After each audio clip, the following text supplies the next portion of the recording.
I have long been waiting for this.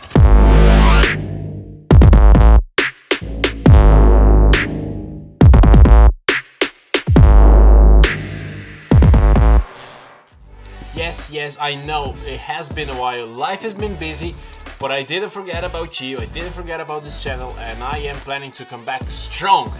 And to come back strong,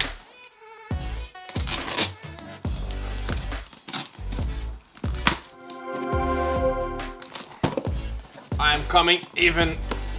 Jeez, that's harder than I thought. Get out of here.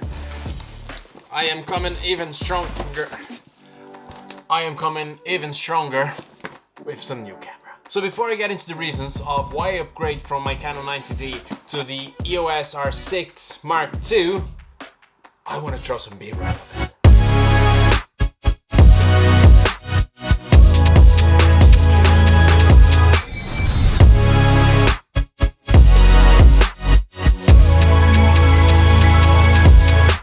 First things first, let's open the box and then we talk about why you're switching cameras and the reasons for this and that. So, this is the moment.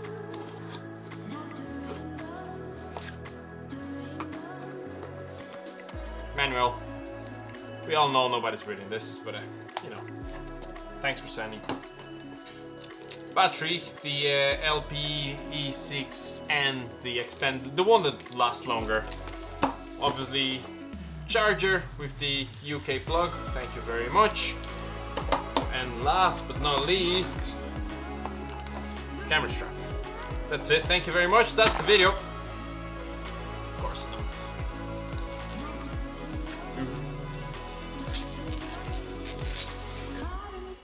Well, ladies and gentlemen, the new camera for this channel and for all my productions. Oh, it feels good too! It feels good holding it for the very first time.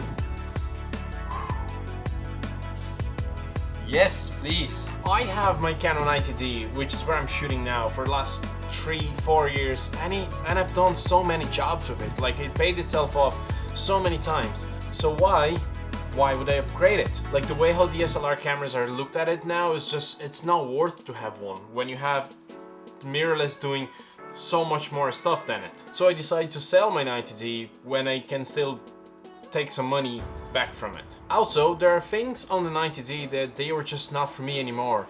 For example, its performance in low light, it was just not anymore. Like, I couldn't deal with it anymore. ISO 600, no thanks. Too grainy.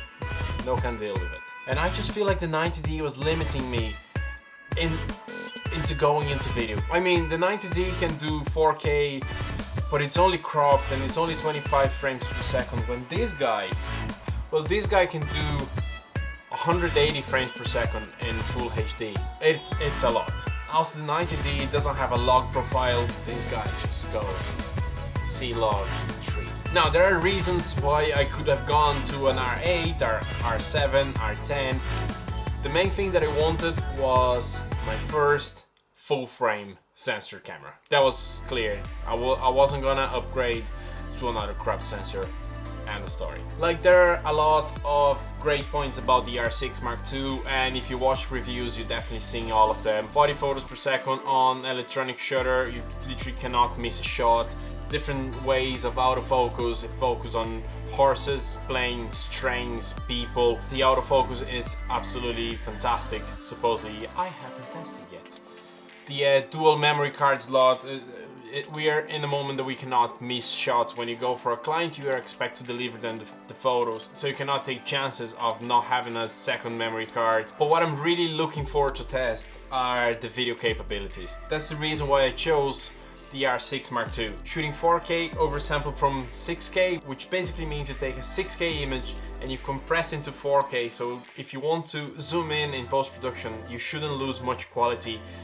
That's great. But the main thing that I'm looking forward to do is to do some Daniel Schiffer kind of video commercials at home, and having the 180 frames per second, yes please. Also, this is my first camera with IBIS on it, like the 90D doesn't have, and I often shoot with an EOS R, which also doesn't have image stabilization. so it relies only on the stabilization of the lenses, and not all of them have. So the IBs on the camera is also something that I'm looking forward to test out. Finally, it has some extra stuff on it that I'm probably not going to be using very soon. For example, I can shoot on 6K log. I don't think I'm there yet. Like, I don't think my laptop can process it. But it's great to know that I can shoot on 6K log if I have an external recorder, which I don't, because I don't need it at the moment. But it's great to know that I have this capability. Overall, I am really looking forward to bring up the level of productions for my jobs, for the channel, and really start working with video, making great content. Of course, there's always the TikTok Reels, Shorts style, but I'm looking for something big. I am looking for shooting commercials, looking for companies who have bigger budgets to work with these people, and I am really looking forward to see what I can do with this guy. Of course, there are things that I'm going to be missing from my 90D, especially when we talk about photos. The 90D has a 32.5 megapixel sensor, when this guy has a 24.2, which means that I cannot crop as much my photos on this guy as I can crop on the 90D, especially when we're talking about the prints that I sell. I am not able to crop it anymore. But then again, this has a better sensor than the 90D, so I wouldn't be worried in printing big sizes. I wouldn't be worried in printing on A1, for example, from this camera as much as I would be from printing from the 90D. And the last thing that I'm gonna find strange is that I'm used to shoot on a cropped sensor. So my 50 is actually an 80. So this is the kind of thing, and I really like shooting kind of a closer. So, but this is something that I'm gonna have to readapt to shoot on a 50 that is actually a 50, and now I cannot crop it anymore. But I'm definitely getting an adapter for my 70-200 to make it a 140-400. Really love those die shots. So that's it for me today. This was just the unboxing of this big guy. I am very much looking forward to see what I can create with this. This is gonna be some epic content that should be coming out from this camera. So, and I'm very excited to see it. It goes without saying that the next video, or one of the next ones, should be me testing this camera out in the field, getting some results, taking some photos, doing some videos, getting content from it.